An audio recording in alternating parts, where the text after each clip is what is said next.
CLRO stock Thursday. Is it a buy or not? Watch this 1-minute video till the end, find out. So Clear One Incorporated sitting at 79 cents. It is 25% up.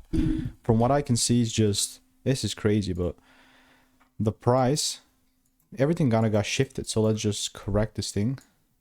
Supposed to be. Haven't made a video in a while. Oh, unfortunately, like I wanted to see a double break in order for me to buy, but I just never saw these double breaks. One thing that's still gonna see here is this demand area and like even this high itself. So boom, boom. Yeah, I'm very intrigued. Look at the wick of this thing. It's crazy. But still, I was kind of late, so the only chance for me to kind of redeem myself and get involved, because I love this shift, is going to be if the price pulls down. Now the daily chart, it will have to be like a 1 hour 30-minute chart or something like that. And then if I see a double break, then and only then I'll buy. But like everything else is just pure noise, like okay, or just something that I would not be interested in. So that's how CLRO looks like.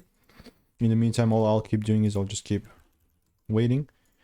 And if you want to make more money trading in a simple and way, click the first link in the description. It's a free newsletter.